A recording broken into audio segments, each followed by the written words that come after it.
So picture this. It's what seems like a totally normal morning. A company that's been around for nearly 100 years drops its latest earnings report. And just like that, everything changes. This is the story of how the genuine parts company's really bad day sparked its most audacious move yet. Let's dive in. Oof, the market's reaction? It was fast and it was brutal. The stock for Genuine Parts Company, or GPC as we'll call it, just plummeted. We're talking over 14% in a single day. Now, for a company this big, with this much history, that's a staggering loss. But what looked like a total disaster on the surface, well, it was really just the beginning of something much, much bigger. See, the thing is, hidden inside that very same announcement that totally tanked their stock was a shocking, really bold pivot. GPC basically decided to use this moment of weakness to blow up a century of how they did business and start over. So this wasn't just a bad day, it was the trigger for a radical reinvention. Okay, so to really get why they made this huge change, we've got to look at the problem first. What exactly went so wrong for GPC? All right, it all kicked off right here with their fourth quarter earnings report. Wall Street had its expectations, and GPC, well, they just didn't hit the mark. They missed on earnings per share, that's EPS, and they missed on total revenue. And for investors, when you miss on both of those, that's a huge red flag. And this wasn't just like one thing. It was basically a perfect storm of problems. Sales in Europe were weaker than anyone thought they'd be. The independent NAPA store owners here in the US weren't buying as much. One of their key suppliers actually went bankrupt. And to top it all off, everyday consumers were just being more careful with their money. And the sheer size of the financial hit, it was just staggering. The company had to report a massive $1.1 billion pre-tax adjustment.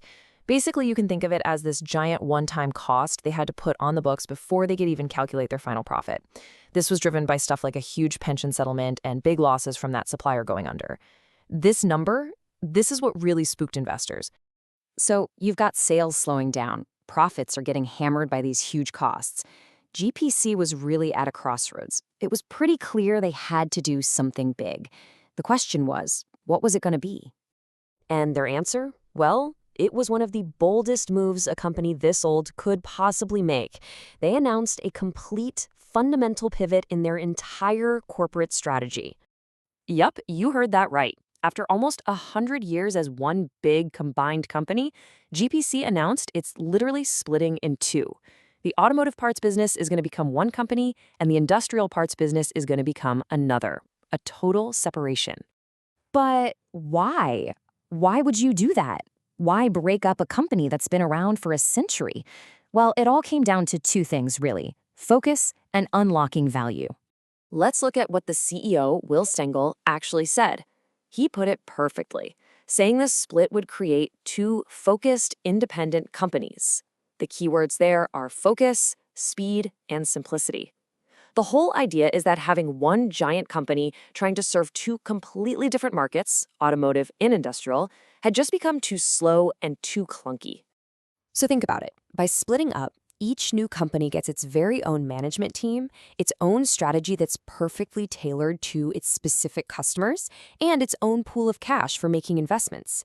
And for investors, it makes things a whole lot clearer. You can choose to invest in a pure automotive company or a pure industrial company instead of this kind of complicated mix of both.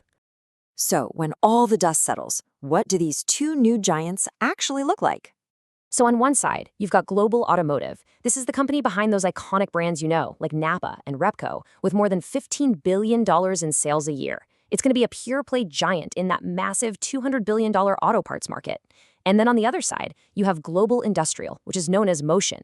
This is a $9 billion business that's all about providing the mission-critical parts that literally keep factories and big industrial sites up and running. Two very distinct, very powerful, and now totally independent market leaders. Now, a split like this isn't something that happens overnight. It's a marathon, not a sprint. So what does the road ahead actually look like for GPC? The whole thing is already in motion.